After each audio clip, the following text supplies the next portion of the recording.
ఈనాటి ఈ సమావేశానికి విచ్చేసిన సోదరులు వేమూరు నియోజకవర్గ శాసనసభ్యులు మాజీ మంత్రివర్యులు అక్కానంద బాబు గారికి,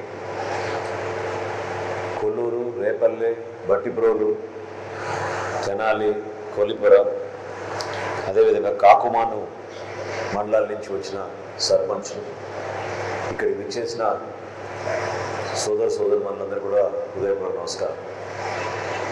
బహుశా రాజకీయాల్లో మనందరం కూడా అనేక సందర్భాల్లో సమాజానికి ఉపయోగపడడానికి కోసం సామాజిక కార్యకర్తగా మనం ప్రారంభించుకుంటాం మన ప్రస్థానం. కానీ ఈరోజున్న రాజకీయ పరిస్థితులు,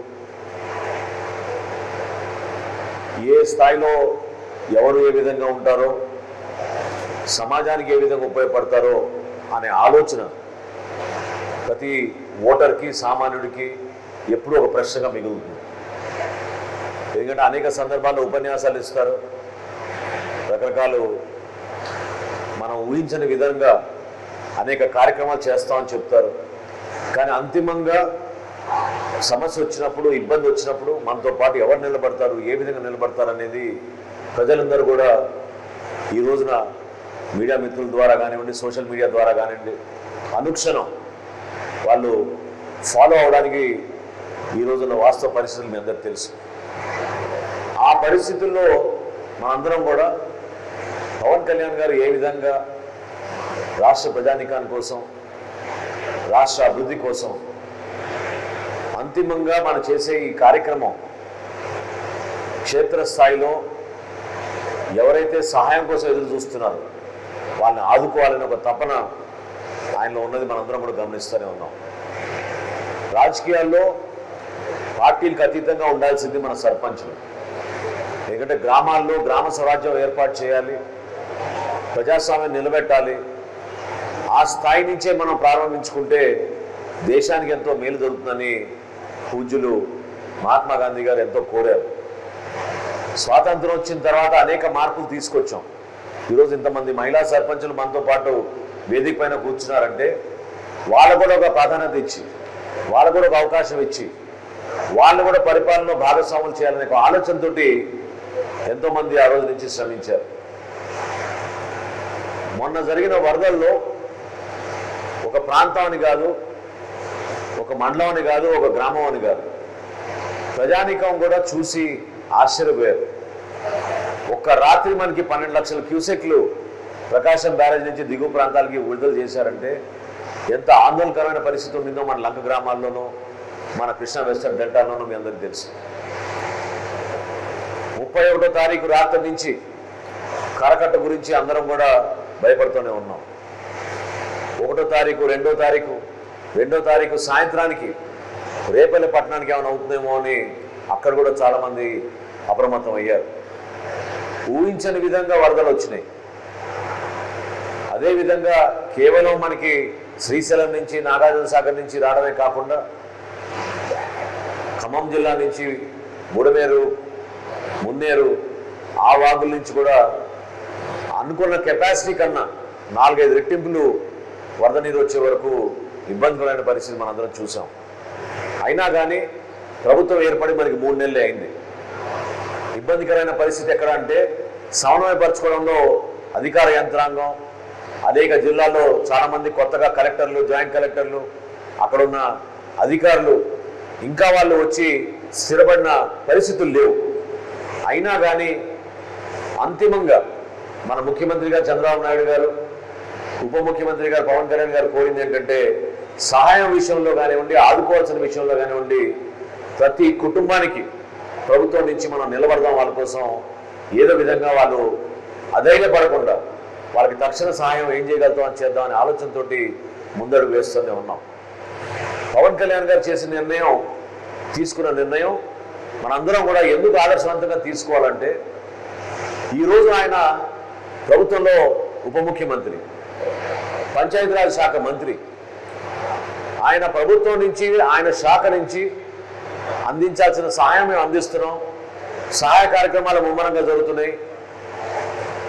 రాష్ట్ర వ్యాప్తంగా ఉన్న ఎంపీడీఓలు, పంచాయతీ కార్యదర్శులు పంచాయతీరాజ్ విభాగంలో ఉన్న ఇంజనీర్లు అందరూ కూడా ఈ కార్యక్రమంలో పాల్గొని వరద బాధితులను ఆదుకోమని ఆయన కూడా 2-3 ప్రెస్ కాన్ఫరెన్స్లు పెట్టి స్టేట్మెంట్లు చెప్తే యంత్రాంగం నడిచేది. కానీ ఆయనలో ఉన్న ఆలోచన,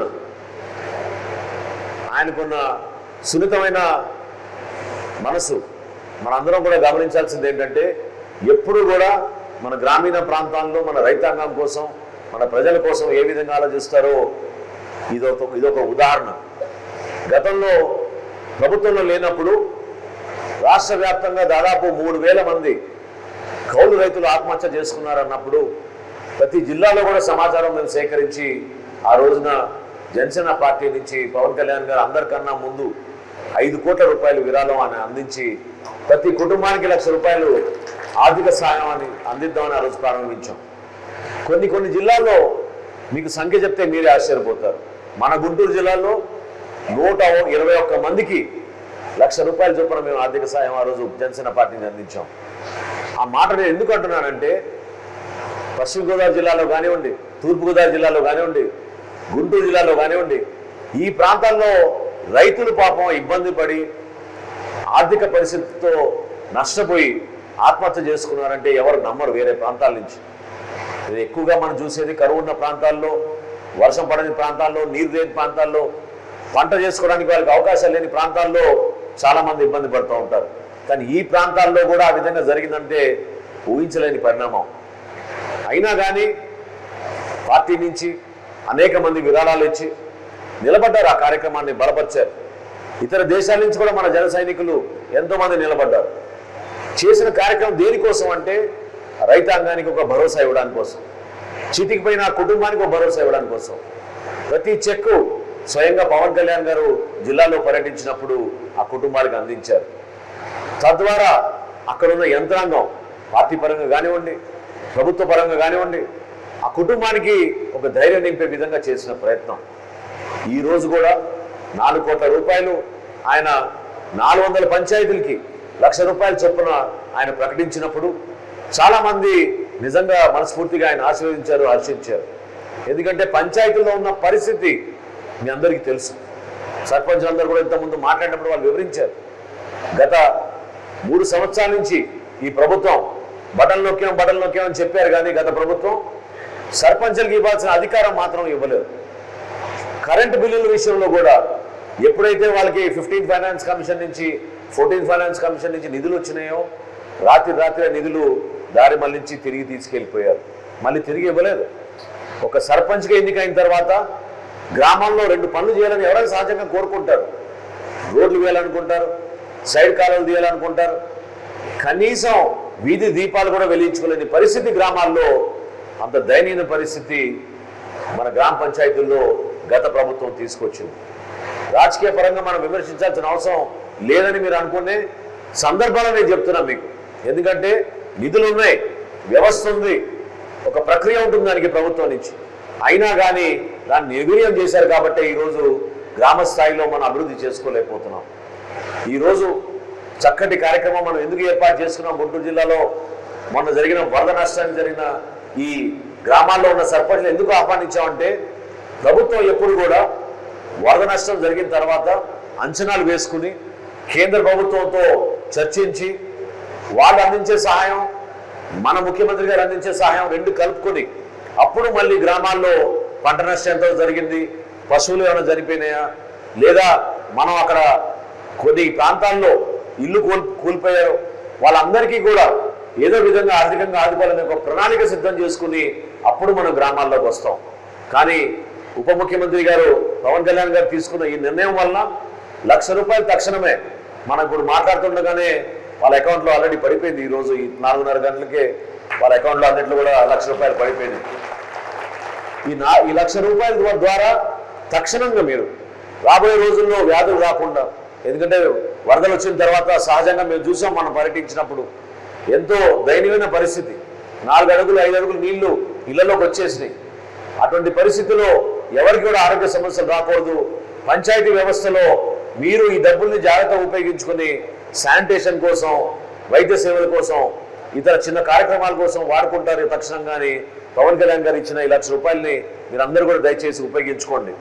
నాయకత్వంలో మనం చూడాల్సింది ఒక నిజాయితీ, కష్టపడే మనస్తత్వం, ప్రజల్ని ఆదుకోవాలనే ఆలోచన. ఈరోజు మనకు అదృష్టం ఏంటంటే మన రాష్ట్ర ముఖ్యమంత్రి గారు చంద్రబాబు నాయుడు గారు, అదేవిధంగా ఉప ముఖ్యమంత్రి గారు పవన్ కళ్యాణ్ గారు ఇద్దరు కూడా ఆ ఆలోచనతోటి, పూర్తి మనస్సుతోటి ప్రజల్ని ఆదుకోవాలి, ఆంధ్రప్రదేశ్ని మరొకసారి ముందుకు తీసుకెళ్ళాలి అనే ఒక తపనతోటి వాళ్ళు చేస్తున్న కార్యక్రమాన్ని మీరందరూ కూడా మనస్ఫూర్తిగా అభినందించాలి, ఆశీర్వదించాలి. ఏ పార్టీ ఉంటుంది ప్రభుత్వం అనేది కాదు, ప్రభుత్వం ఎప్పుడు కూడా నిరంతరంగా జరిగే ప్రక్రియ. కానీ ఆ వ్యవస్థను నిర్వీర్యం చేసినప్పుడే ఇబ్బందులు అవుతుంది. నిజంగా చెప్తున్నా నేను, ఆనంద్ బాబు గారు కూడా అదే చూస్తూ ఉండొచ్చు, ఎందుకంటే ఆయన కూడా మంత్రిగా చేశారు. ఒక సమస్య పైన ఈ రోజున గంటలోపు అవ్వాల్సిన పని దాదాపు 6 గంటలు 7 గంటలు పడుతోంది. ఎక్కడ చూసినా అధికార యంత్రాంగం పూర్తి స్థాయిలో నిర్వీర్యం అయిపోయింది. వ్యవస్థని కూల్చేసి వాళ్ళు పొందింది ఏంటంటే వాళ్ళ స్వార్థంకి, వాళ్ళ ప్రాంతాలకి వాళ్ళు చేసుకున్నారు తప్ప వ్యక్తిగతంగా మాత్రం ప్రతి గ్రామాన్ని బలపరచాలనే ఆలోచన ఎవరిలోనూ రాలేదు. కాబట్టి రాబోయే రోజుల్లో మీ అందరికీ అది అదృష్టం. పవన్ కళ్యాణ్ గారు పంచాయతీరాజ్ శాఖ మంత్రిగా వ్యవహరిస్తున్నారు కాబట్టి ప్రతి గ్రామంలో కూడా మీకు మంచినీరు అందించే విధంగా, ప్రతి గ్రామాల్లో మీకు శానిటేషన్లో పొరపాటు లేకుండా ఉండే విధంగా, అదేవిధంగా ప్రతి పంచాయతీని ఒక రోల్ మోడల్ పంచాయతీగా మార్చాలని, గ్రంథాలయాలు ఏర్పాటు చేయాలని, రోడ్ల నిర్మాణం చేయాలని, మీ అందరికీ కూడా మౌలిక సదుపాయాలు కల్పించే విధంగా ఆయన చాలా లోతుగా విశ్లేషించి అనేక మంది పెద్దలతో ఆయన మాట్లాడుకుంటూ సమాచారం తెప్పించుకుంటూనే ఉన్నారు. నిజంగా మన రాష్ట్రానికి ఈ రోజున అవసరమైనవి ఏంటంటే మౌలిక సదుపాయాల కల్పనలో వెనకబడిపోయాం. గతంలో అట్లా ఎప్పుడు ఉండేది కాదు. అనేక కార్యక్రమాలు చేశాం మనం గతంలో. గ్రామాలను ఇంకా పటిష్టం చేసే విధంగా, పరిపాలన చక్కగా జరిగే విధంగా మనం ప్రయత్నం చేశాం. కానీ 5 సంవత్సరాల్లో మాత్రం పూర్తి స్థాయిలో నష్టం జరిగింది మన ప్రాంతానికి. ఈ సమస్యలపైన దయచేసి మీరు అందరూ కూడా లోతుగా అవగాహన చేసుకుని ముఖ్యమంత్రి గారు చంద్రబాబు నాయుడు గారు తీసుకుంటున్న చొరవని మీరు కూడా బలపరచాలి. 2047కి మన ఆంధ్రప్రదేశ్ రాష్ట్రాన్ని భారతదేశంలోనే నంబర్ 1 స్థానానికి తీసుకెళ్లే విధంగా ఒక ప్రణాళిక సిద్ధం చేసుకుంటున్నాం. ఆ ప్రణాళికలో మీరందరూ కూడా భాగస్వాములు. మీరు కూడా మీ గ్రామాల్లో ఎటువంటి ప్రణాళిక సిద్ధం చేసుకోవాలి, ఏ విధంగా మనం మార్పు తీసుకోవాలి, దానిపైన దయచేసి మీరు ఆలోచించుకోండి. ఈ కార్యక్రమం మనస్ఫూర్తిగా ఎంతోమంది పెద్దలు వచ్చారు. పెద్దలు ఆనంద్ బాబు గారు వచ్చారు, అదేవిధంగా బాపట్ల ఎంపీ గారు దారిలో ఉన్నారు, ఇంకో 5 నిమిషాలు చేరుతారు ఇక్కడికి. ఆయన కూడా నేను కోరేది ఏంటంటే మీ అందరి ద్వారా మనం అంకిత భావంతో పనిచేసుకుందాం. ఏ విధంగా మన రాష్ట్రానికి గత 5 సంవత్సరాల నష్టం జరిగిందో అది పూడ్చడానికే మనకి ఇంకో 2 సంవత్సరాలు పడుతుంది. ఆ నష్టాన్ని పూడ్చుకుని ఇంకా అభివృద్ధి కార్యక్రమాలు, సంక్షేమ కార్యక్రమాలు చేసుకుంటూ ప్రతి ఒక్కరూ మన వంతు మనం ఎంత సహాయం చేయగలుగుతామో అభివృద్ధి కోసం, సంక్షేమం కోసం, మన ప్రాంతాల అభివృద్ధి కోసం కలిసి పనిచేసుకుందాం. ఇది పార్టీలకు అతీతంగా జరగాల్సిన కార్యక్రమం. కూటమిలో మనం ఈ రోజున Telugu Desam party, Janasena party, Bharatiya Janata party కలిసి ఒక మంచి నాయకత్వాన్ని ఇస్తున్నాయి. ఆ నాయకత్వాన్ని ప్రజల్లో తీసుకెళ్లాల్సిన అవసరం ఎంతో ఉంది. మనకు అదృష్టం ఏంటంటే 3 పార్టీలకి కూడా అటువంటి నాయకత్వం వాళ్ళలో ఉంది, మనలో ఉంది. ఆ నాయకత్వాన్ని మనం పరస్పరంగా బలపరుచుకుంటూ, ఒకరినొకరు మనం గౌరవించుకుంటూ, గ్రామాల్లో ఎప్పుడు కూడా రాజకీయ పరిస్థితుల గురించి లోతుగా విశ్లేషించిన వ్యక్తులు మన సర్పంచులు, అక్కడ పోటీ చేసిన వ్యక్తులు. మీకే అర్థం అవ్వాలి ఏ విధంగా గతంలో జరిగిన పొరపాట్లు ఏమున్నాయో, ఈ రోజు మేము అందించే ప్రభుత్వం ఎటువంటిదో. కాబట్టి పార్టీలకు అతీతంగా మనం కలిసి పని చేసుకుందాం. సంక్షేమంలో ఏ ఒక్క కుటుంబానికి కూడా అన్యాయం చేయం. గతంలో కావాలని చాలా మందికి అర్హత ఉన్న వాళ్ళు కూడా అన్యాయం చేశారు. ఆ పరిస్థితి రాకూడదు. ఎవరికైతే అర్హత ఉందో ఆ లబ్ధిదారుల్ని గుర్తించి వాళ్ళకి దయచేసి న్యాయం చేయండి. ఎవరికైతే అర్హత లేదో అటువంటి వ్యక్తులకు మాత్రం దయచేసి మీరు ఇతర కార్యక్రమాల్లో వాళ్ళని భాగస్వాములు చేసే విధంగా మీరు సహకరించబాకండి. రాబోయే రోజుల్లో ఈ 2047 ప్రణాళిక సిద్ధం చేసుకుందాం. అద్భుతంగా మనం అభివృద్ధి చేసుకుంటూ ముందుకెళ్దాం. ఇటువంటి కార్యక్రమాల ద్వారా మనందరం కూడా పవన్ కళ్యాణ్ గారు ఏ విధంగా స్ఫూర్తిని నింపారో ఆ స్ఫూర్తిని మనం క్షేత్రస్థాయిలో తీసుకెళ్లి పార్టీలకు అతీతంగా మనం కలిసి పనిచేసుకుని రాబోయే రోజుల్లో పంచాయతీరాజ్ వ్యవస్థని మరింత పటిష్టం చేసేట్టు ముందుకెళ్దామని మనస్ఫూర్తిగా మిమ్మల్ని అందరూ కోరుకుంటూ చక్కటి అవకాశం కల్పించారు, వేదిక కల్పించారు. మీరందరూ కూడా కష్టకాలంలో కూడా దూర ప్రాంతాల నుంచి తరలి వచ్చారు. మీ అందరికీ కూడా పవన్ కళ్యాణ్ గారు రాసిచ్చిన ఈ 1 లక్ష రూపాయల చెక్కు అందించే గొప్ప అవకాశం మా అందరికి కలిగింది. దాన్ని మీరు మనస్ఫూర్తిగా స్వీకరించి మీ గ్రామాన్ని అభివృద్ధి చేసుకుంటారని మరొకసారి నా తరఫున పెద్దల ఆనంద్ బాబు గారి తరఫున అదేవిధంగా బాపట్ల పార్లమెంట్ సభ్యులు కృష్ణప్రసాద్ గారి తరఫున మనస్ఫూర్తిగా కోరుకుంటూ మరొకసారి మనందరి తరఫున రాష్ట్ర ఉప ముఖ్యమంత్రి పెద్దలు పవన్ కళ్యాణ్ గారిని మనస్ఫూర్తిగా ఈ సందర్భంగా అభినందిస్తూ ఆయన ఇచ్చిన ₹1,00,000 చాలా భరోసాని ఇస్తాయి. ఆ భరోసా ద్వారా ప్రతి ఒక్కరు కూడా గ్రామాల్లో ధైర్యంగా ఎవరైతే బాధితులు ఉన్నారో ముందు వాళ్ళని ఆదుకోండి. అదేవిధంగా అక్కడ రాబోయే రోజులు ఎటువంటి సమస్యలు రాకుండా దయచేసి మీరు ఆ ₹1,00,000 జాగ్రత్తగా ఖర్చు పెట్టమని మరొకసారి మీకు తెలుపుకుంటూ సెలవు తీసుకుంటున్నాను. నమస్కారం.